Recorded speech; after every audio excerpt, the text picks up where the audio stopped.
This video is long overdue, so my apologies. Hi, welcome to today's video. We're going to talk about some shores, and they're supposed to be bright.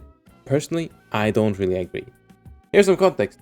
Brighter Shores is a new MMORPG released by Andrew Gower, who was the lead developer and co-founder of Jagex Limited. Now Jagex is the game studio that made the hit game RuneScape. You might have heard of it at some point. If you haven't, that'll be a bit of a surprise. Gower left Jagex and decided to make his own standalone game, and that's the short of it really. I will not go into detail, because after all, this video is about the game, Brighter Shores, not the developer of the game. So I played for about 3 or 4 hours, and you can consider this like a first impression video. So let's get into the nitty gritty and see what the game has to offer us. You start off by logging in and making an account and signing your life away, like always. And then you get to jump into character creation. You have some pretty simple character choices with nothing too crazy about them. Honestly, I found them a bit simple than I would have liked, and it wasn't really too many choices of faces and clothing that I really vibed with. And I made this weird character named Scooby Welma, which is inspired by Velma from Scooby-Doo. Yeah, I know it's dumb, but it is what it is. I was kinda not really sure what to make of my character. After making your character, you enter a bootcamp sorts, where you get to learn all the basics of the game, just like Tutorial Island from RuneScape. The game teaches you about combat, spellcasting, crafting, etc, etc. The basic stuff of a MMORPG. Except, I thought that it did more than that, in a bad way. I started to notice that I was running around a bit too much inside this bootcamp, and it was just too much talking to several NPCs without learning anything new. It was just lore and like contexting and talking too much, where there was like way too many dialogue pop-ups for one NPC in my opinion. There are some choice-based dialogue options that you have to go through, and you kind of have to pick the right choice to progress the quest. Comes a bit more later in the game, but you know, it's just like the dialogue in RuneScape. But after some time, NPCs start to yell out, "Goblin attack!" And you get to leave the bootcamp. Only after you talk to about 5 more NPCs and do something more for them, like finding their bow or something like that. You of course can't just leave and defend your home from a bunch of goblins. You have to have some menial conversations with everyone around you before you can go defend your home, right? That's just how you would do in real life. So yeah, you eventually get to leave the bootcamp and fight the goblins and experience a true fight. Now, feast your eyes upon the glorious battle ahead of you.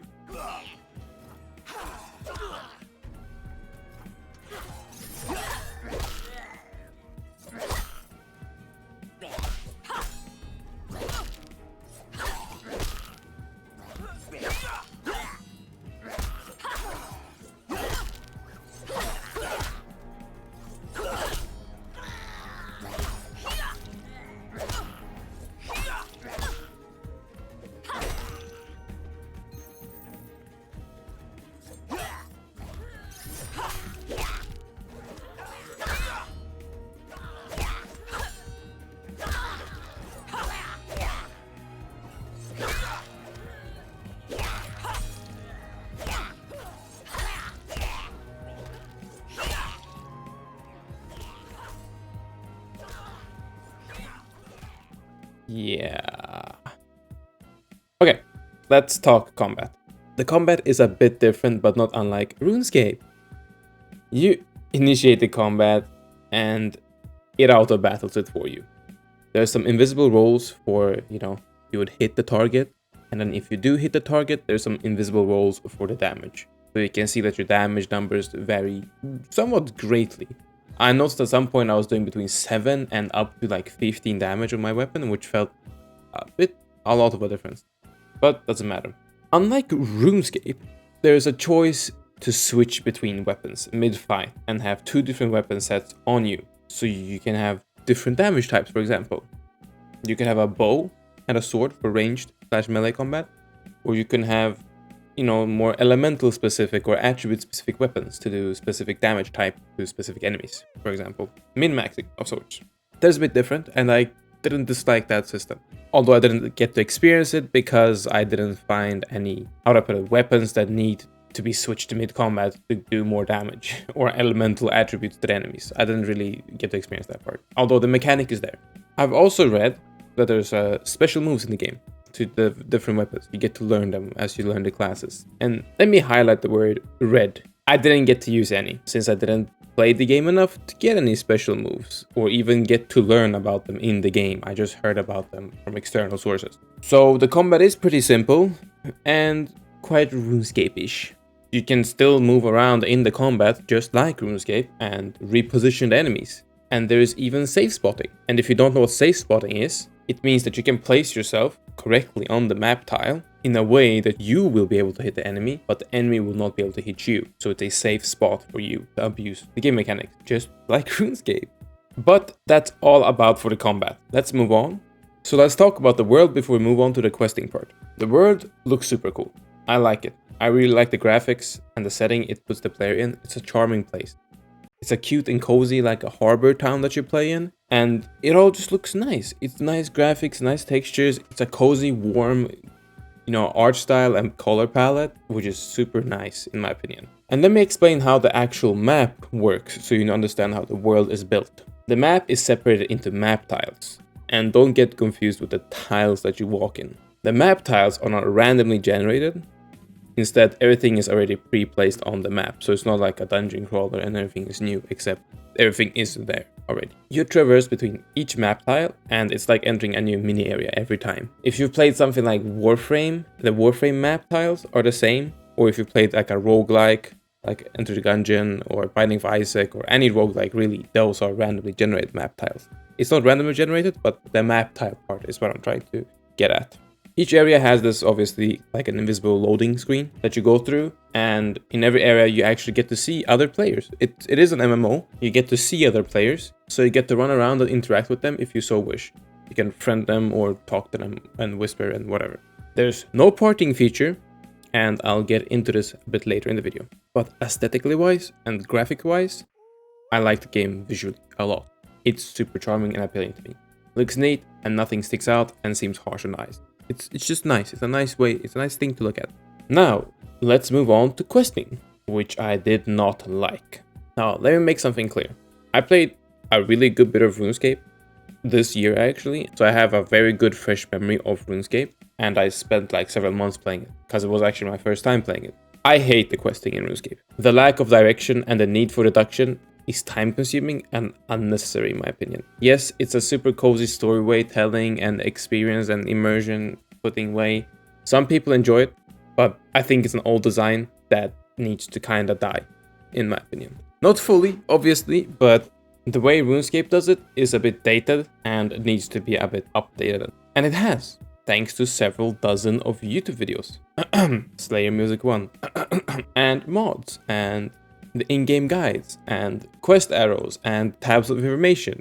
You can have a way easier time questing in RuneScape than you would have whenever you were a kid. And it makes RuneScape easier, sure, but it also makes it way more fun, because you can actually play the game and progress at a somewhat reasonable pace and not scratch your head over one quest for 2 hours straight and not understand the directions in this huge open world. And that's my opinion. You can disagree with it if you wish, but I know I'm not the only one preferring the more streamlined guides and looking at a guide and just getting things done. This game has the same sort of questing as RuneScape. Take a quest and you better read it, because if you don't, you're gonna be missing things. Now there is sometimes a simple quest explanation, like go to town square and talk to someone, or go here and kill 10 goblins, and then it's underlined in blue the area you have to go to and kill the goblins in. Sure, those are simple and straightforward. But there are other quests where you gotta rack your brain and understand what it asks of you, and then you realize you missed one piece of dialogue and it's all over. And you have to go back and you have to backtrack and you have to re-understand the whole quest, and it's just confusing. It does not help you. It does not hold your hand, which is fine. But when it's a quest-dependent game where you have to quest to progress, I really dislike that. Other times, the game tells you to speak to someone you've never heard of, or go to a place you've never been to. So one, you don't know who this person is. Two, you don't know where this person is, because you haven't even discovered this area. So you just have to aimlessly walk around until you either find it by luck, or that's it. You just gotta have to find it by luck. You gotta go the right direction and find it. Otherwise, you're just aimlessly going to walk around until you either find the place and then find the NPC. That's kind of it. It's not unlike RuneScape, except it's the part of RuneScape I really dislike. So the questing was tedious and boring, in my opinion. It pissed me off more that I didn't know where to go and was spending time figuring things out rather than playing the game. Because at times it would just be this gray quest bar and it would just say, do this, do this, do this. And it wouldn't have any directions, it wouldn't have any items, it would just be confusing and I did not know what it was saying to me. And some quests don't even have combat involved in them. So you just run around and fetch things and talk to NPCs. Not unlike RuneScape, but it just does not feel at all as interesting or intriguing. And honestly, what made me stop playing the game was mainly the questing, and it was such a slog. But let's move on, and let's talk about monetization. And yes, the developers have to make money somehow, I don't blame them. But we'll talk about the monetization, and we'll move on to my final thought. And, well, the monetization system is not unlike RuneScape. This game offers a premium monthly subscription where you get to access more content if you subscribe. aka you get more chapters to play through, you get more classes, and you get more professions. Very similar to the way RuneScape has its premium system, where there's premium quests and there's premium professions. You pay monthly and you get to have them. Now currently, there is no market system in the game, and there's not a trading system yet. They're going to implement it, but there's no trading system yet. So you can trade items between players, but not sell them on a market. So maybe you can help each other out, I'm thinking, or give each other gear, maybe to your friend. I don't know, that's the way I see it. I don't know if that will ever get implemented, a market system, but if it doesn't, then it means there is no free-to-play way for a player to get premium by grinding. Unlike RuneScape, you can grind gold and then you can buy premium with gold. With enough gold. It's some millions, it's expensive, but you can. It's not impossible. Here you can't right now. And I don't know if you'll ever be able to. I haven't read any blog posts or forums or anything, so maybe that's a thing. Please let me know in the comments if that is. And if you don't know, well, you don't know. And currently, I don't know how to feel about the premium stuff being available in early access. I haven't mentioned this, but the game is in early access. But at least they're presenting the monetization system for the game early on, so you know what you're kind of getting into. But since there's no grindy way of getting premium, I just gotta say outright, I don't like it. I don't like it. So, final thoughts. We're at the end part of this video, and here are my final thoughts. Well, here we go. You probably heard this, but I've been saying RuneScape a lot. And it's not that I don't like the game. I think it's a style of game that is outdated and old. And Brighter Shores doesn't have its own identity. RuneScape works because RuneScape has been around for decades. It has a stable community. It was built on some childhood memories perhaps, and then it was, nostalgia driven, and then people still loved it as they grew older and spent a bunch of time on it, and it just, it became what it is. It's not just nostalgia, it still plays well, and it has a dedicated modding community, and the game gets frequent updates and patches. Now, Brighter Shores is new, and I'm not saying new equals bad, but it takes so much from RuneScape that it's almost impossible not to compare the two games. Partly because of who made the game, but it's also, the way the game plays.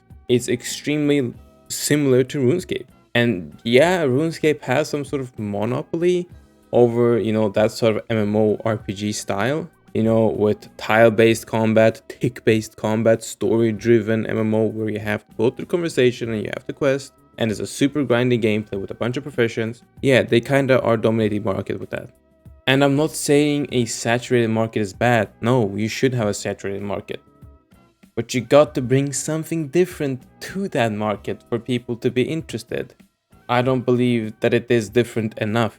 I honestly really hope a more cooperative experience in the gameplay to play with my friends.